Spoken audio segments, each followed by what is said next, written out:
ನಮಸ್ಕಾರ ಸ್ನೇಹಿತರೆ, ಇವತ್ತಿನ ಟಾಪ್ 5 ಕ್ರಿಕೆಟಿಂಗ್ ಅಪ್ಡೇಟ್ಸ್ಗೆ ಸ್ವಾಗತ. ಅದಕ್ಕಿಂತ ಮೊದಲು ನೀವು ಕ್ರಿಕೆಟ್ ಅಭಿಮಾನಿಯಾಗಿದ್ದರೆ ಈ ವಿಡಿಯೋಗೊಂದು ಲೈಕ್ ಮಾಡಿ ಹಾಗೂ ಚಾನಲ್ನ ಸಬ್ಸ್ಕ್ರೈಬ್ ಮಾಡ್ಕೊಳ್ಳಿ ಸ್ನೇಹಿತರೆ. ಅಪ್ಡೇಟ್ ನಂಬರ್ 1, ಸುರೇಶ್ ರೈನಾ ರವರು MS ಧೋನಿ ಬಗ್ಗೆ ಒಂದು ಸ್ಟೇಟ್ಮೆಂಟನ್ನು ನೀಡಿದ್ದಾರೆ.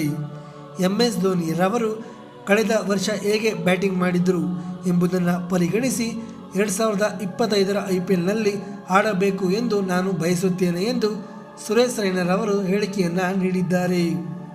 Update number 2, Delhi T20 premier ಲೀಗ್ನ ಪಂದ್ಯ ಒಂದರಲ್ಲಿ ಸೌತ್ ಡೆಲ್ಲಿ ತಂಡ 308 ರನ್ ಸಿಡಿಸುವ ಮೂಲಕ ವಿಶ್ವ ದಾಖಲೆ ಮಾಡಿದ್ದಾರೆ.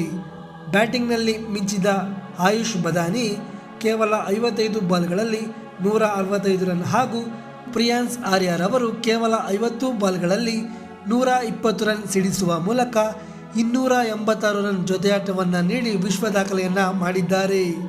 ಅಪ್ಡೇಟ್ ನಂಬರ್ 3, ರಾಹುಲ್ ದ್ರಾವಿಡ್ ರವರ ಪುತ್ರ 18 ವರ್ಷದ ಸುಮಿತ್ ದ್ರಾವಿಡ್ ರವರು ಭಾರತದ ಅಂಡರ್-19 ತಂಡಕ್ಕೆ ಆಯ್ಕೆಯಾಗಿದ್ದಾರೆ.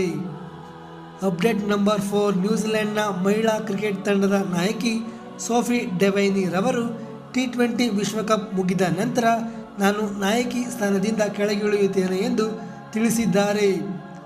Update number 5, Gauss Atkinson batting ಜಕ್ಕಾಸ್ ಖಾಲಿ ಸಿಕ್ಸರ್ ಬಾರಿಸುವಂತಿತ್ತು ಎಂದು ಜೋ ರೂಟ್ ರವರು ತಿಳಿಸಿದ್ದಾರೆ.